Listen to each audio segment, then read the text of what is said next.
तो देखिए, बदरुद्दीन अजमल का ये दावा है कि 60% दिल्ली उनकी है, यानी कि वक्फ की है। और उनका ये मानना है कि उनके दादा परदादाओं ने ये जमीन दान की थी। ऐसे बेतुके बयान दे रहे हैं, देश की संसद को बता रहे हैं कि वक्फ की जमीन पर बना हुआ है।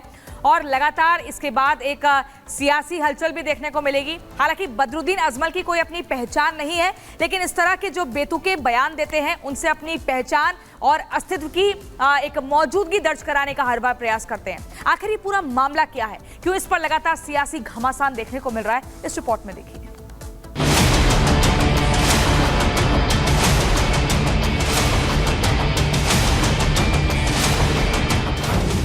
बदरुद्दीन का बेतुका बयान मचा सियासी घमासान। संसद से एयरपोर्ट तक वक्फ संपत्ति का दावा। देश की नई संसद भवन वक्फ बोर्ड की जमीन पर बनी है।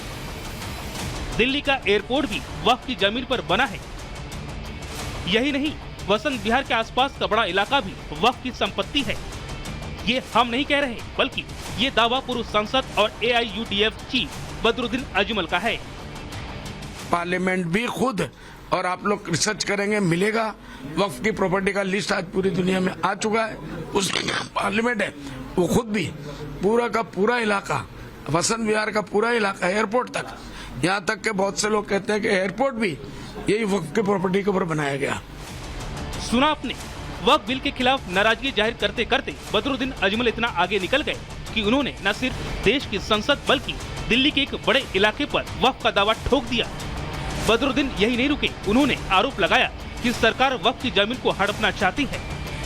बदरुद्दीन के बयान पर देर न करते हुए बीजेपी ने बड़ा पलटवार किया। बीजेपी ने बदरुद्दीन के इस बयान को उनका मानसिक दिवालियापन बता डाला। ये लोग मानसिक रूप से व्यथित हो गए हैं और नित्य नए नए पागलपन के दौरे इन लोग को आ रहे हैं। जब से JPC लगातार बैठक कर रही है वक्फ बोर्ड पे, इनकी स्थिति खराब हो रही है। JPC की जब निर्णय आएगा तो इन लोग का दिमाग सही होगा। हालांकि बदरुद्दीन का विवादों से पुराना नाता रहा है। इससे पहले भी ऐसे कई मौके आए जब उनको अपने बयानों पर U-टर्न तक लेना पड़ा है। लेकिन इस बार वक्फ संपत्ति को लेकर किए गए उनके दावों पर निश्चित ही सियासी घमासान और बढ़ने वाला है। Bureau report, Republic Bharat. और आइए अब आपको बताते हैं कि किस तरीके से मंदिरों पर भी वक्फ अपना दावा करता रहा है। सनातन धर्म मंदिर पर कैसे उसने अपना दावा किया था, यह हम आपको दिखा रहे हैं। प्राचीन शिव मंदिर पर भी उसने दावा कर दिया था। ये अलग अलग मंदिर हैं जो हम इस वक्त आपको बता रहे हैं। शिव भक्ति शक्ति काली माता मंदिर पर भी दिल्ली में दावा किया गया था। तो प्राचीन शिव मंदिर, उस पर भी दिल्ली में दावा किया गया था। ये अलग अलग दावे हैं जो किए गए हैं, जो दिल्ली में अलग अलग जगहों पर ये मंदिर बने हुए हैं। तकरीबन 6 ऐसे मंदिर हैं जिस पर वक्फ दावा कर रहा है। वक्फ जिस तरीके से ये दावा कर रहा था कि जो नई संसद है, वो जो जमीन है वो वक्फ की है, लेकिन ये एक तरह से जो रवैया है वो वक्फ का, वो पहली बार नहीं है। इससे पहले भी वो दावे इस तरह के करते रहा है।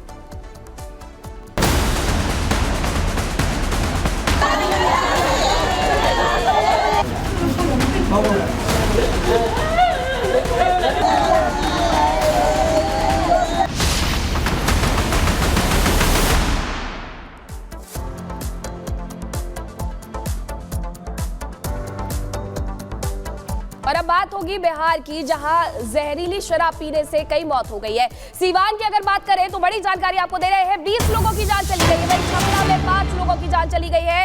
इस तरीके से जहरीली शराब पीने की वजह से 25 लोगों की जान चली गई है। मौतों की संख्या और बढ़ने की आशंका जताई जा रही है। ये अलग अलग आंकड़े 2 जगह से, सीवान में 20, छपरा में 25, और अभी भी ये मौत के आंकड़े बढ़ सकते हैं। पिछले साल भी हमने देखा था लगभग 100 लोगों की मौत हो गई थी, 100 लोगों की जान चली गई थी। और एक बार फिर से बिहार में जहरीली शराब का कोहराम देखने को मिल रहा है, जहां जहरीली शराब पीने की वजह से 25 लोगों की जान सीवान और छपरा में चली गई है। जहाँ जहाँ पर ऐसे लोग जो भी इसमें संलिप्त है, निश्चित रूप से जिन लोगों पर कि इसमें संलिप्तता रही उनको छोड़ा नहीं जाए। प्रशासन की भी लापरवाही मानते हैं। अगर जहाँ भी अगर उनके उस स्तर पर भी अगर लापरवाही होगी तो उन पर भी कार्रवाई होगी। तो आप बिहार सरकार के मंत्री नितिन नवीन का बयान सुन रहे थे, जिनका कहना है कि हम कार्रवाई करेंगे।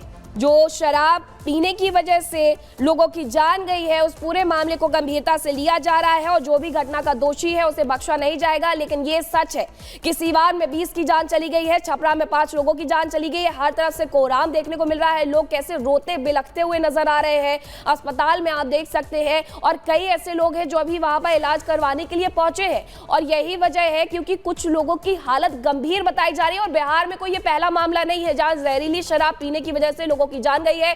पिछले साल भी लगभग 100 लोगों की जान चली गई थी। लेकिन अब जिस तरीके से एक बार फिर से मामला सामने आया है, सवाल भी खड़े होते हैं कि आखिरकार किस तरीके से गंभीरता से लिया जा रहा है इस पूरे मामले को, क्या कुछ कार्रवाई की जा रही है। पिछले बार भी कार्रवाई की बात कही गई थी लेकिन इस बार फिर से मौतों की संख्या जो है वो आने लगी है। 25 लोगों की जान चली गई है, मौतों की संख्या में इजाफा होने के भी आसार जताए जा रहे हैं। 2 तस्वीरें देखिए, सीवान में 20 लोगों की जान चली गई है। रोते बिलखते ये परिजन सवाल भी पूछ रहे हैं कि आखिरकार जो जहरीली शराब बनती है उस पर रोक क्यों नहीं लगती है।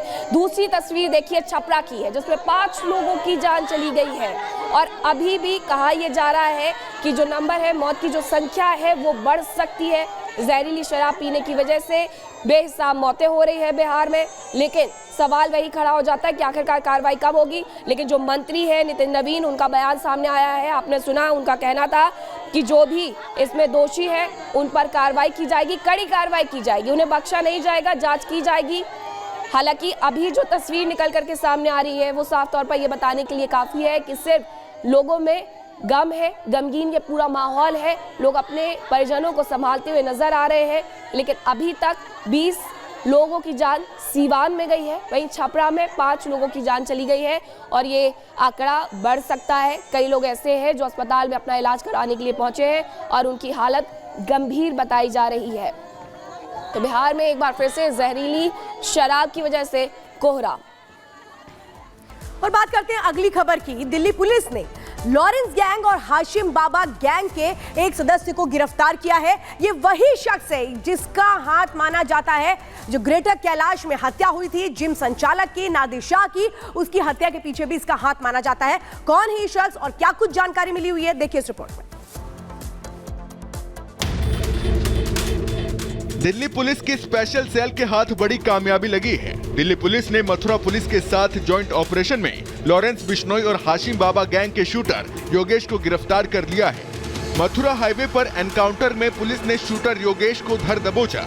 मुठभेड़ में बदमाश के पैर में गोली लगी है। दिल्ली के ग्रेटर कैलाश में 12 सितंबर को जिम संचालक नादिर शाह की हत्या के मामले में पुलिस को उसकी तलाश थी।